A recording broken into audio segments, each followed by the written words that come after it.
She was screaming, "This is why we don't do water. This is why I don't do water."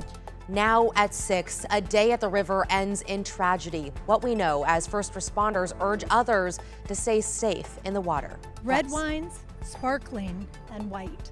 We are in Lisle, Washington at Barra Wines, which had the Berdo fire rip right through here. Tonight, we will find out what's next for this family and other winemakers in this area. Coming up. And later, a Portland runner breaks a record on the Wildwood Trail, but getting here took much more than training.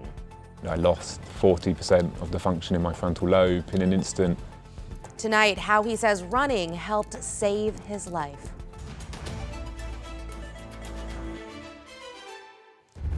But first, we are keeping an eye on breaking news out of New York City. At least 2 people, including a police officer, have been shot in a Manhattan office building that houses some of the country's top financial firms. The Associated Press reporting the gunman is dead, but we don't know the conditions of the others who were killed or who were injured. We'll keep you updated as this develops throughout the night. Thanks for joining us here at 6. I'm Christine Pitawanich. Now to our top local story. A search and rescue operation has been suspended for the man Vancouver Fire says went missing in the Columbia River last night. Celine Stevens walks us through what we know. According to the Vancouver Fire Department, that 52-year-old man was swimming to try and get something out of the river when he never resurfaced. Now, all search efforts from VFD and the Coast Guard are off, with VFD telling me tonight that the Multnomah County Sheriff's Office dive team will be getting involved to search for the body this evening. As I'm on the phone with 911, his head goes back down and never resurfaced. Taryn Elliott says on Sunday she and her family went to Carver Park to watch the sunset. Instead, she became a witness to a drowning, calling 911. We started hearing the commotion of somebody help, help. Somebody call 911, call 911. This can't be happening. This can't be happening. The Vancouver Fire Department got that call just before 9 p.m., also getting assistance from the U.S. Coast Guard and other agencies to search for the 52-year-old man. But by 11 p.m., rescuers suspended the search. We will come out and search for an appropriate amount of time. How long we stay out is going to vary on the water conditions, both where we're at, the speed of the water, and visibility. It's really tough to suspend, and it's never a decision that's taken lightly. VFD says that man got into the water to recover some property that was in deeper water. Family and witnesses telling me his partner saw it all happen. She was screaming, "This is why we don't do water. This is why I don't do water." Those enjoying the Columbia River Monday shocked at the news. A little eerie now.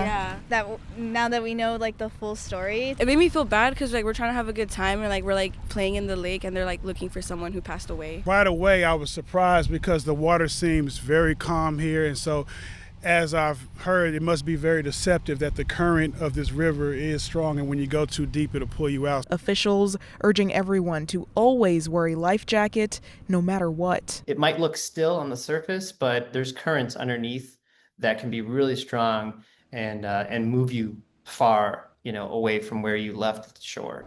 Vancouver Fire first reported that man was trying to save a child when he went into the river, but then they later clarified that he was trying to, quote, recover some property. They did not specify what exactly that was.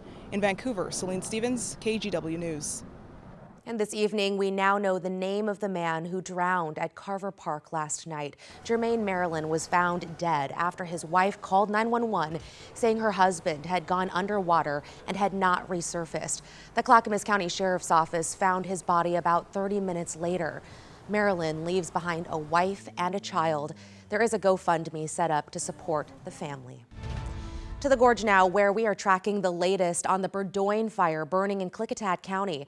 As of this morning, it has burned more than 11,000 acres, but it is now 54% contained. SR 14 is also now fully reopened in that area, and all level 3 evacuations are now downgraded to level 2. That means people can start returning home. Today, our Libby Dowsett went to the town of Lisle, where winery owners are also trying to come to terms with the damage left behind. Barrel Wine is a relative newcomer just north of the town of Lisle. Now, they had just built all of these buildings and were about to sell all of this wine before the Berdo fire came through and took almost everything. I can see some kegs and small stainless steel tanks. Berdo wine, named after the high barometric pressure and whipping winds at this winery, ended up playing a role in these buildings' demise. We lost 4 buildings. The tractor shed had some vineyard stuff and a bunch of that type of farm equipment. What was once a beautiful new winery, cellar, and farm storage area is now rubble. It's really hard to see, but it also helps to see it in person, to make it real. The strong, dry winds that help vines grow strong here fueled the fire that turned Eric and Ashley Blossman's grapes to raisins. The Blossmans watching the fire move in via their surveillance cameras. I could see the flames in the background, and I could see the smoke building. Just trying to be stable, and rolling with it, and being more analytical and not emotional about it. But I was kind of a mess yesterday. I don't know why. Surprisingly, their house survived the fire. Eric turned on the sprinklers before they evacuated with their 2 children. Like red wine over there I could smell, and I could smell a lot of white wine over here. The wine did not make it. It was probably around 1,300 cases of finished product, labeled everything. And it's not just the Blossmans facing losses. The fire burned about an acre of grapes at Syncline Winery, the owner saying the smoke appears to have tainted everything. There'd be 0 harvest of grapes this year, so complete loss of crop here. Just down the hill, Core Winery lost a pump house. But these winemakers recognize many in the community have lost so much more. But it's a really raw time for the community. This is the biggest disaster that we've seen since we've been here. Other wineries have been reaching out with offers of grapes for those affected by the fires. Syncline Winery says they may take people up on that offer. But as for those at Berdo Wine dealing with all of this, they don't know what their next step is. In Lisle, Libby Dowsett, KGW News. Yeah, thinking of those people in the gorge this evening. Well, in Salem now, city leaders there will be deciding tonight whether to declare a state of emergency for its drinking water system. They say a massive drawdown planned for Detroit Lake would muddy the water in a big way. Water flowing from Detroit Lake from down the North Santiam River is the primary source of drinking water for Salem. Next year, the Army Corps of Engineers needs to lower the lake to a level not seen since the dam was first built. That was over 70 years ago, all to improve passage for endangered salmon. Declaring the emergency now would allow the city to fortify its water treatment system and add several wells. That council meeting is tonight at 6 p.m. at the Salem Public Library. We plan to be there and let you know what's decided on KGW News at 11. And the city of Newport in Lincoln County is urging people living there to conserve water right now because of drought conditions. They suggest people limit watering lawns and plants, but if it has to be done, do water during cooler hours of maybe the early morning or in the evening. Officials say other things that help: reducing shower time or waiting to run the dishwasher or laundry until you have full loads. Let's check in now with Chief Meteorologist Matt Safino. Matt, a weather headline today. We've got a bit of a warm-up coming up. We do, and we also have to talk about thunderstorms. They're happening right now, Christine, over central and eastern Oregon. We'd see them from our camera up at Timberline Lodge, the beautiful historic Timberline Lodge. And those storms are getting rather large here. Some of the tops of these clouds going way up into the atmosphere, a good indication of their strength. So we'll keep an eye on those for you. But you know what? It's not only going to be east of the Cascades as we go through tomorrow, and especially Wednesday night, and Thursday morning. The threat of storms is going to be expanding westward and probably will include the Willamette Valley. Now, right now, you can see lots of thunderstorms, a couple hundred strikes already today east of the Cascades here. Some of these storms, too, have been producing some pretty good rain. Down around Bend, we had about 34/100ths of an inch. A place called Tumalo Ridge out near Mount Bachelor dropped that much rain, 1/3 of an inch, in about an hour. And this storm by Lapine also been producing some very heavy rainfall rates and likely some hail with that system as well. So that's what's happening right now, but that threat is going to be expanding to the west as we go into Wednesday. Now for tonight, fire weather warnings out in the area highlighted in red includes really nearly half the state to the south and east of the Cascades, and it's for the combination of frequent lightning, which we are getting, and the strong gusty winds that we so frequently get around thunderstorms as well. So hopefully we won't get any new wildfire starts with the rain that we're getting with those storms, but a lot of lightning. For the Portland area tomorrow, though, as you mentioned, Christine, it's going to get warmer. We climb into the 90s tomorrow, but only for one day this week. We'll talk about what comes after that in a bit. Back to you. Yeah, we do not need any more lightning. Appreciate you keeping us updated, though. Thanks, Matt.